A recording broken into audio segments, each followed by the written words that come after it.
الحمدللہ رب العالمین والصلاة والسلام علی سید الانبیاء والمرسلین اما بعد فاعوذ باللہ السمیع العلیم من الشیطان الرجیم بسم اللہ الرحمن الرحیم رب زدنی علما رب زدنی علما رب زدنی علما صدق اللہ العظیم اللہم صلی علی سیدنا محمد وعلی آل سیدنا محمد وبارک وسلم۔ السلام علیکم ورحمۃ اللہ وبرکاتہ۔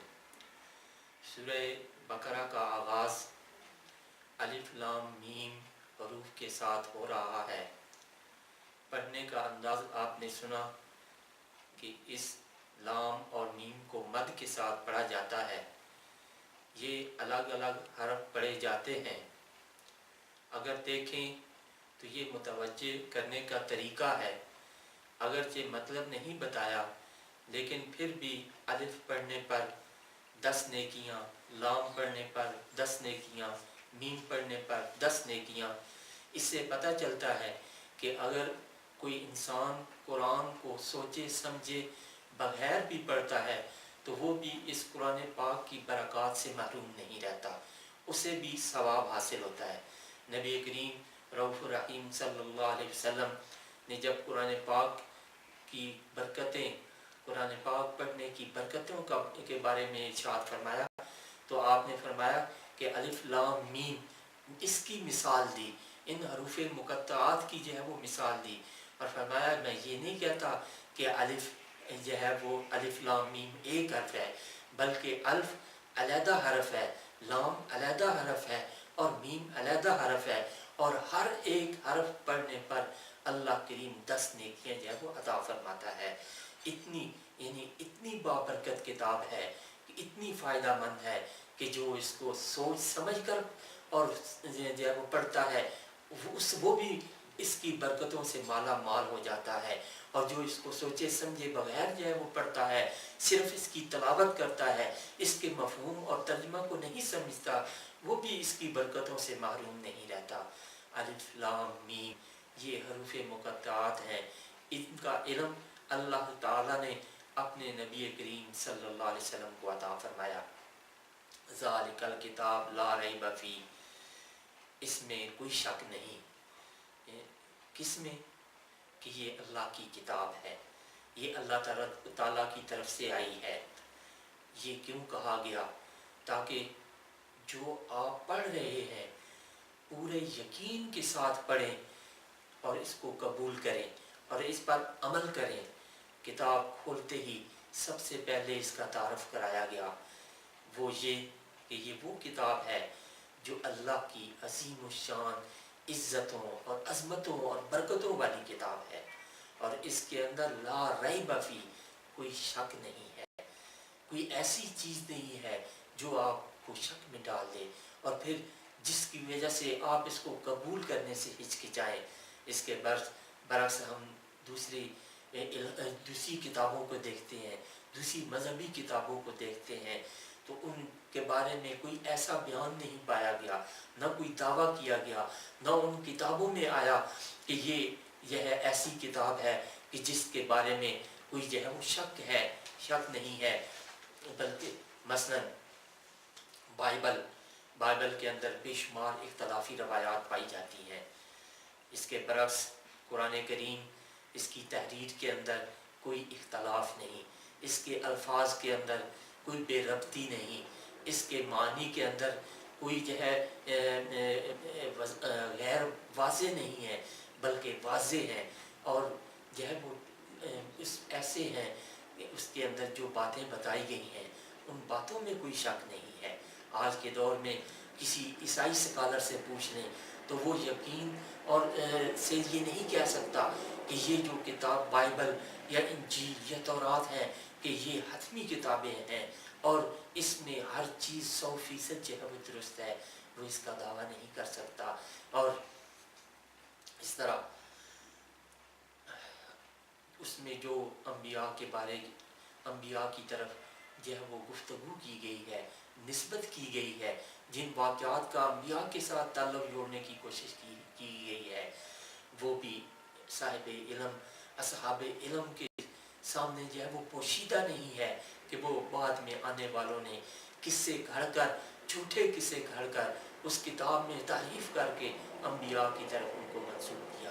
تو جتنے بھی دنیا میں مذاہب پائے جاتے ہیں ان کے پاس کوئی شک و شبہ سے بالا کتاب نہیں ہے، کیا کلام نہیں ہے کہ جس پر آپ انحصار کریں سوائے اسلام کے، کہ جو صرف کہتا ہی نہیں بلکہ ثابت بھی کرتا ہے کہ دنیا کی ایک ہی مذہبی کتاب باقی ہے کہ جس میں کوئی شک نہیں ہے، لا ریب فی، جس میں جو ہر قسم کے شک و شبہ سے بالا تر ہے، اور سب سے صحیح ہے کہ ہاں قرآن واحد کتاب الہی ہے جس کو یہ اعزاز حاصل ہے کہ جو کچھ اس میں ہے بالکل شک و شبہ سے بالا ہوتا ہے، اور اس کو سائنس نے ثابت کیا ہے۔ بہت سے علوم ایسے ہیں جن کا آپ کے زمانے، آپ صلی اللہ علیہ وسلم کے زمانے میں وجود ہی نہیں تھا، کوئی فزکس، کوئی بیالوجی، کوئی زیالوجی نام کی کوئی چیز نہ تھی، لیکن ان سب موضوعات پر قرآن کریم نے گفتگو کی، اور جو باتیں 1500 سال پہلے فرمائیں وہ آج ثابت ہو رہی ہیں۔ یہ علوم جب شروع ہوئے، غور کریں کہ ان علوم کے اندر کتنی تبدیلی آئی۔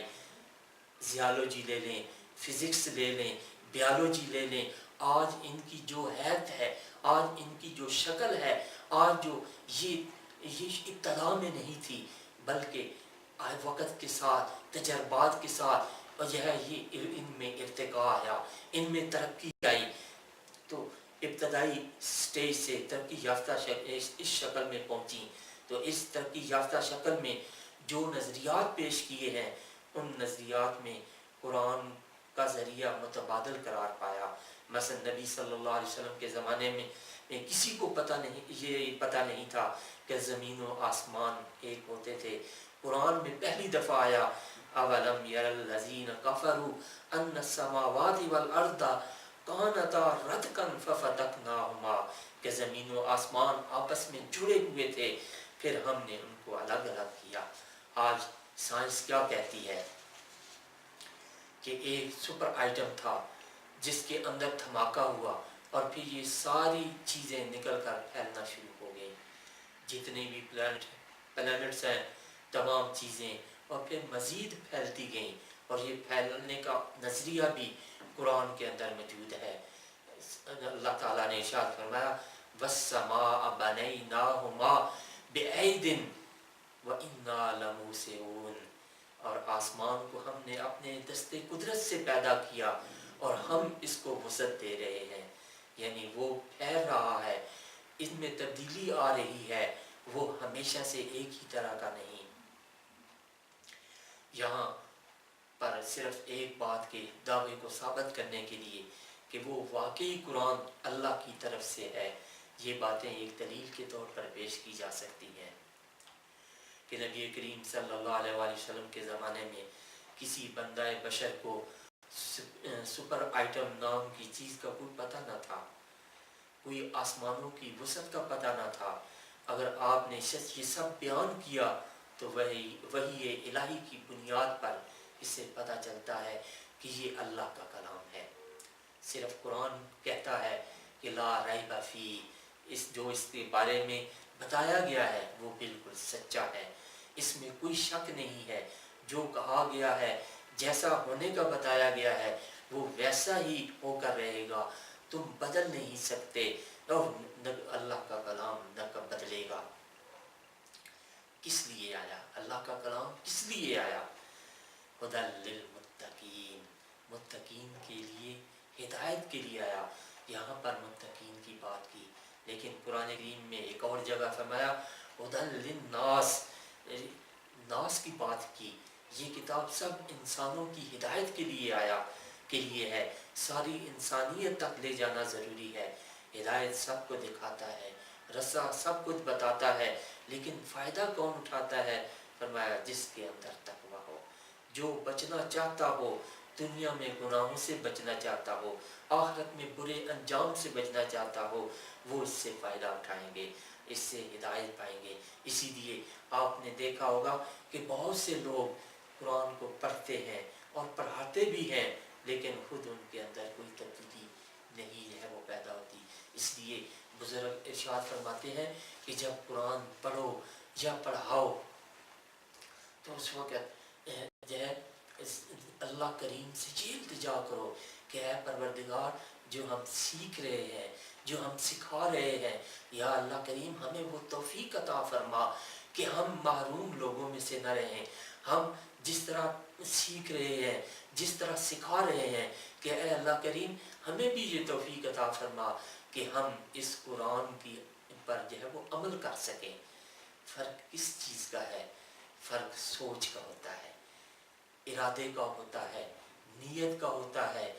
ایک اس لیے پڑھتا ہے کہ مجھے اپنے آپ کو اس کے مطابق تبدیل کرنا ہے، مجھے اس پڑھ کر اللہ کی رضا کو حاصل کرنا ہے، اس کے مجھے جو ہے اس کتاب کے ذریعے اپنے دین کو بھی جو ہے دین پر بھی عمل کرنا ہے، اور دنیا کے حوالے سے بھی جو رہنمائی کرتی ہے اس کے مطابق میں نے جو ہے ہم نے عمل کرنا ہے. اور ایک اس لیے پڑھتا ہے کہ میں جانوں، وہ جاننا چاہتا ہے، صرف معلومات اکٹھا کرنا چاہتا ہے کہ قرآن کیا کہتا ہے، قرآن کیا تعلیمات دیتا ہے، قرآن کس چیز کی طرف رہنمائی کرتا ہے. وہ صرف ان معلومات کو اکٹھا کرنا چاہتا ہے، وہ صرف ان معلومات کو جاننا چاہتا ہے. تو اس انسان جو قرآن کو اس لیے سیکھتا ہے، اس ارادے اور نیت کے ساتھ سیکھتا ہے کہ وہ اس کے مطابق عمل کرے گا، اور عمل کر کے اپنے رب کی رضا کو حاصل کرے گا. اور وہ انسان جو صرف اس لیے پڑھتا ہے کہ وہ ان قرآن کی معلومات کو حاصل کرے، قرآن میں کیا اللہ تعالیٰ نے فرمایا، اس کون کون سی تعلیمات، کون کون سے علوم اس میں جو ہے وہ پوشیدہ ہیں. تو ان میں جو ہے وہ زمین آسمان کا فرق ہے. اللہ نے ہمیں انسان بنایا، ان گنت نعمتیں عطا فرمائی، ہماری کوتاہیوں اور نافرمانیوں کے باوجود ہم سے کچھ نہیں چھینا. اگر وہ ایک آنکھ ہی ضائع کرتے تو ہماری کیا مجال ہے کہ ہم اس کے سامنے دم مار سکیں؟ کیا ہم اس رب کے کلام کو جاننے کی کوشش نہیں کریں گے، جدوجہد نہیں کریں گے، اپنی زندگیوں میں اسے لانے کی اور اس پر جو ہے وہ عمل کرنے کی انتھک کوشش نہیں کریں گے؟ اللہ کا کلام، اللہ کی بات کوئی معمولی اور چھوٹی بات نہیں.